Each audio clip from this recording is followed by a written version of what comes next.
on the life already underway. I have been watching the river near my home this week, and I noticed something that made me think of you. The water does not pause at any bend to wonder if it has been flowing correctly. It does not stop to ask whether the real current begins farther downstream. It simply moves, fully and without apology, through whatever ground it meets. I write to you today about something I believe you need to hear, though you may resist it at first. Your life is not about to begin. It has already begun. It is, in fact, well underway, and it is more beautiful than you are allowing yourself to see. You have a habit, my dear friend, that I recognize because I once shared it. You treat the present as a rough draft. You live as though the real version of your days will arrive once certain conditions are met.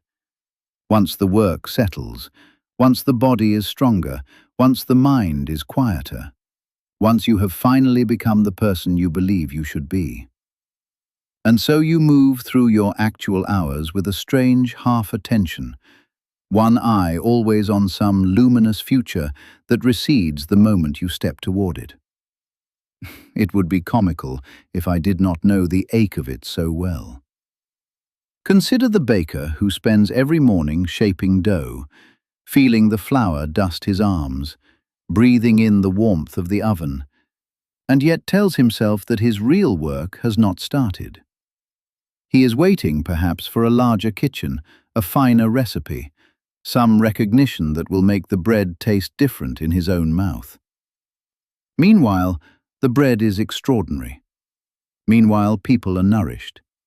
Meanwhile, his hands have grown wise in ways he cannot even perceive because he is too busy looking past what is right in front of him. You are not so different from this baker. None of us are. Here is what I want you to understand, and I say it with all the tenderness I possess.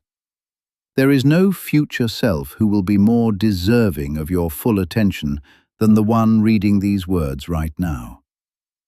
The notion that you must earn the right to be present in your own life is a peculiar cruelty you have invented for yourself.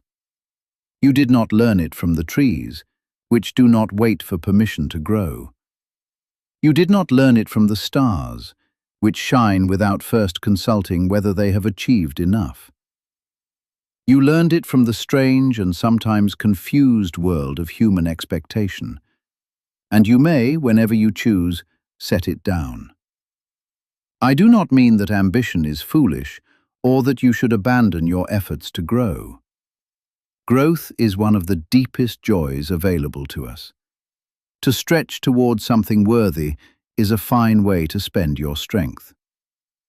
But there is a vast difference between growing because you are alive and it is in your nature, and growing because you believe you are not yet enough. The first is the way of the vine reaching for light, easy and determined at once. The second is the way of someone running from a fire that exists only in their own mind. You can feel the difference in your body if you are honest. One makes you feel expansive. The other makes you feel hollow, no matter how much you accomplish. Let me tell you what I see when I look at you, since you seem unable to see it yourself. I see someone who has already survived every difficult day they have ever faced. That is not a small thing. I see someone who has loved imperfectly and continued to love anyway, which is the only kind of love that actually exists. I see someone who has sat with confusion and not fled from it, who has doubted and still chosen to show up the next morning. You are waiting to become remarkable, and you do not notice that the waiting itself, the willingness to keep going without guarantees, is among the most remarkable things a person can do. There is a particular light that comes through windows in the late afternoon, when the sun is low and everything it touches turns golden. Ordinary things become radiant in that light. A glass of water, the spine of a book, the curve of a hand resting on a table. Nothing about those objects has changed. They are what they always were. It is only the quality of attention that transforms them. Your life is those objects. It has been luminous this entire time. What has been missing is not some essential ingredient you have yet to acquire. What has been missing is the light of your own regard. I know you are tired. I know there are days when the gap between where you are and where you wish to be feels unbearable. But I want you to consider the possibility that this gap is not a failing. It is the space in which all real living happens. The seed does not despair at the distance between itself and the fruit. It simply does the next thing and the next, and in doing so becomes what it was always going to become. You are not behind. You are not late. You are exactly where a person who has lived your particular life would be, and that is a perfectly good place to stand. Do you know what I find most charming about us, about human beings in general? We are capable of standing in the middle of an astonishing world, surrounded by evidence of our own resilience, holding in our hands the simple and staggering gift of another day. And our first thought is often, yes, but I should be further along by now.